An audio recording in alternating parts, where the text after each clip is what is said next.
Sanctus, Sanctus,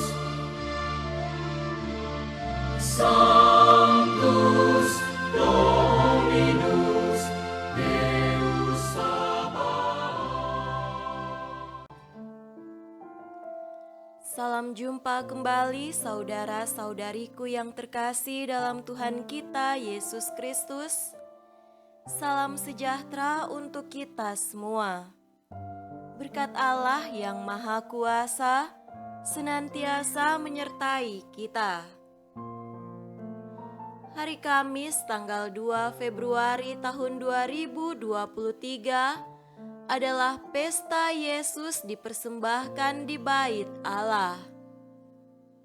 Setelah 40 hari merayakan pesta kelahiran Tuhan kita Yesus Kristus, pada hari ini kita memperingati peristiwa Yesus dipersembahkan kepada Allah di Kanisah Yerusalem.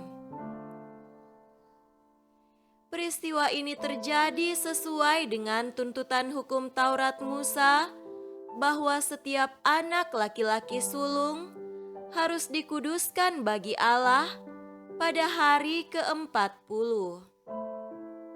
Demikian Yusuf dan Maria menepati hukum itu. Mereka pun membawa persembahan yang diharuskan seturut adat Yahudi.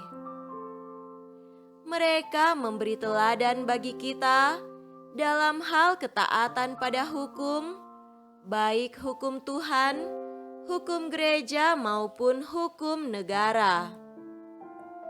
Sesungguhnya peristiwa Yesus dipersembahkan di Kanisah bukan peristiwa biasa, karena hal ini adalah suatu peristiwa keselamatan karena terjadi atas pribadi Putra Allah sendiri yang akan menentukan sejarah dunia.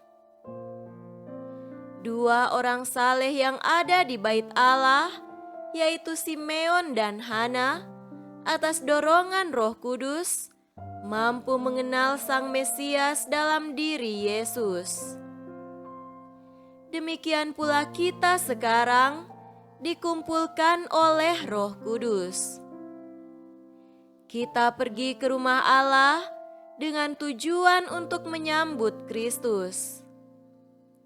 Kita akan menjumpai Dia dan mengenal Dia dalam perjamuan kudus sampai pada hari Ia datang dalam kemuliaannya.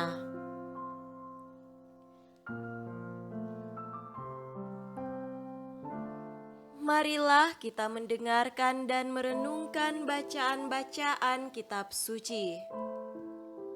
Bacaan pertama dari Nubuat Maleaki bab 3 ayat 1 sampai 4.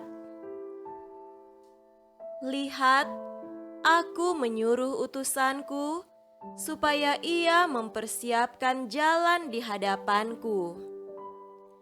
Dengan mendadak, Tuhan yang kamu cari itu akan masuk ke baitnya. Malaikat perjanjian yang kamu kehendaki itu, sesungguhnya ia datang, firman Tuhan semesta alam. Siapakah yang dapat tahan akan hari kedatangannya? Dan siapakah yang dapat tetap berdiri apabila ia menampakkan diri? Sebab ia seperti api tukang pemurni logam dan seperti sabun tukang penatu. Ia akan duduk seperti orang yang memurnikan dan mentahirkan perak. Dan ia mentahirkan orang Lewi, menyucikan mereka seperti emas dan seperti perak, supaya mereka menjadi orang-orang yang mempersembahkan korban yang benar kepada Tuhan. Maka persembahan Yehuda dan Yerusalem akan menyenangkan hati Tuhan seperti pada hari-hari dahulu kala dan seperti tahun-tahun yang sudah-sudah. Demikianlah sabda Tuhan. Syukur kepada Allah. Semoga Tuhan beserta kita sekarang dan selama-lamanya. Inilah Injil suci menurut Lukas. Dimuliakanlah Tuhan. Injil Lukas bab 2 ayat 22 sampai 40. Dan ketika genap waktu pentahiran menurut hukum Taurat Musa, mereka membawa dia ke Yerusalem untuk menyerahkannya kepada Tuhan, seperti ada tertulis dalam hukum Tuhan, semua anak laki-laki sulung harus dikuduskan bagi Allah dan untuk mempersembahkan korban menurut apa yang difirmankan dalam hukum Tuhan, yaitu sepasang burung tekukur atau 2 ekor anak burung merpati. Adalah di Yerusalem seorang bernama Simeon. Ia seorang yang benar dan saleh, yang menantikan penghiburan bagi Israel. Roh Kudus ada di atasnya, dan kepadanya telah dinyatakan oleh Roh Kudus bahwa ia tidak akan mati sebelum ia melihat Mesias, yaitu Dia yang diurapi Tuhan. Ia datang ke bait Allah oleh Roh Kudus. Ketika Yesus, anak itu, dibawa masuk oleh orang tuanya untuk melakukan kepadanya apa yang ditentukan hukum Taurat.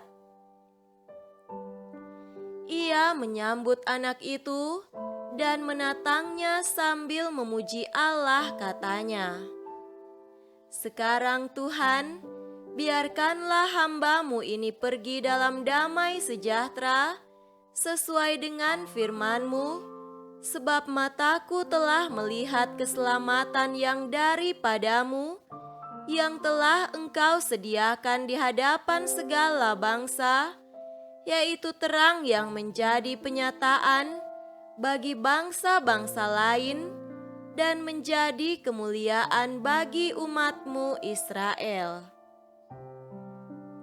Dan bapa serta ibunya amat heran akan segala apa yang dikatakan tentang dia. Lalu Simeon memberkati mereka dan berkata kepada Maria, ibu anak itu, "Sesungguhnya anak ini ditentukan untuk menjatuhkan atau membangkitkan banyak orang di Israel dan untuk menjadi suatu tanda yang menimbulkan perbantahan, dan suatu pedang akan menembus jiwamu sendiri supaya menjadi nyata pikiran hati banyak orang." Lagi pula di situ ada Hana, seorang nabi perempuan, anak Fanuel dari suku Asher. Ia sudah sangat lanjut umurnya.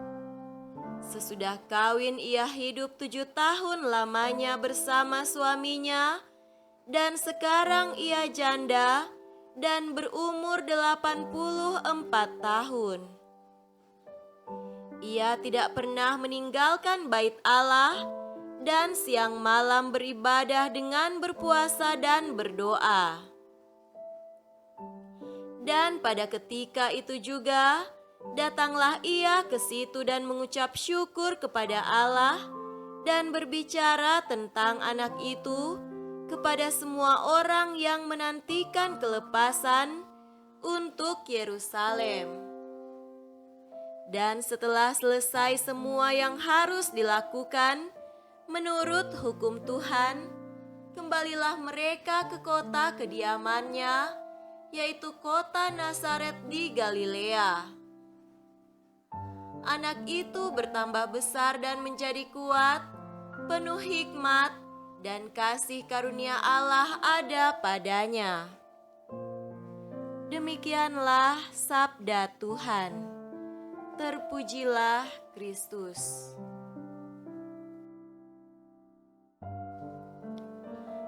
Saudara-saudariku yang terkasih dalam Tuhan kita Yesus Kristus, tema renungan kita pada hari ini adalah Dia menyatukan pikiran dan hati manusia.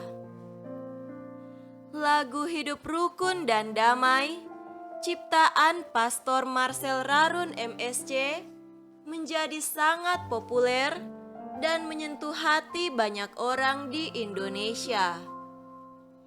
Kenyataan itu menandakan bahwa manusia umumnya mendambakan damai sejahtera dalam hidupnya. Namun damai sering dilihat sekedar situasi objektif yang memberi nikmat dalam hidup manusia. Kurang disadari bahwa damai adalah hasil usaha manusia untuk hidup dengan benar dan baik dalam relasi dengan Tuhan dan sesama manusia, serta makhluk lainnya. Paus Yohanes Paulus II mengingatkan bahwa tidak akan ada hidup damai tanpa keadilan. Bila ada damai, maka itu adalah damai yang semu, hidup damai tetapi gersang. Saudaraku terkasih, hari ini dalam Injil, Simeon menegaskan bahwa Sang Mesias dari Allah telah ditentukan untuk menjatuhkan dan membangkitkan banyak orang di Israel. Ia akan menjadi tanda yang akan menimbulkan perbantahan, sehingga olehnya menjadi jelas isi pikiran dan hati banyak orang. Setiap manusia hidup, bergerak dan ada dengan isi pikiran dan hati masing-masing. Olehnya hidup bersama dalam masyarakat, umat, keluarga dan pelbagai kelompok menjadi arena pertarungan, bahkan untuk memaksakan pikiran dan kehendak dari yang kuat baik secara fisik, ekonomi, politik maupun agama. Dalam pertarungan itu, ada yang kalah dan ada yang menang. Ada yang bangkit, ada juga yang jatuh. Namun damai hasil dari kemenangan fisik, ekonomi dan politik serta agama tidak bertahan selamanya. Roda kehidupan berputar terus. Mereka yang hari ini berada di atas kemudian akan mengalami perpindahan posisi dan menjadi penghuni posisi di bawah. Damai hasil kompetisi tidak akan lestari dan subur karena humus tanahnya renggang dan gersang. Simeon bersyukur karena boleh melihat keselamatan yang datang dari Allah. Allah yang menjanjikan damai sejahtera bagi umat Israel, umat kepunyaan Allah sendiri. Umat manusia diajak untuk belajar dari Simeon yang tua itu untuk mengarahkan mata pada keselamatan yang dari Allah. Di hadirat Allah menjadi terang kandungan hati dan pikiran setiap orang, kebatinan dan aibnya.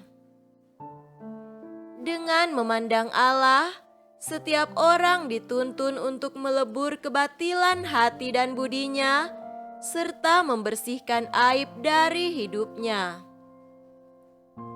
Rencana Allah sendirilah yang perlu dijadikan pemersatu pikiran dan hati manusia. Dengan memandang pada kehendak dan janji Allah, manusia dapat belajar menjadi sehati sepikir untuk membangun hidup bersama. Belajar dari rencana dan kehendak Allah dalam diri Yesus, setiap orang dapat menjadi saudara, satu bagi yang lain, menjadi penopang dalam membangun hidup yang saling menghidupkan atau convivium, dan bukannya saling menjatuhkan dalam persaingan atau kompetisio dari homo homini lupus. Saudaraku terkasih, hanya dengan semangat Allah yang nyata pada diri Yesus, manusia dapat belajar membangun diri bersama dengan meletakkan diri sebagai persembahan. Di tangan Allah, setiap pribadi dapat menjadi berkat pembawa keselamatan bagi sesama. Hidup seperti ini membuat setiap orang dapat menjalani hidup dengan damai sebagai utusan Allah bagi sesama dan kelak dapat berpulang dengan tentram setelah siara hidup di dunia ini purna. Semoga demikian. Amin.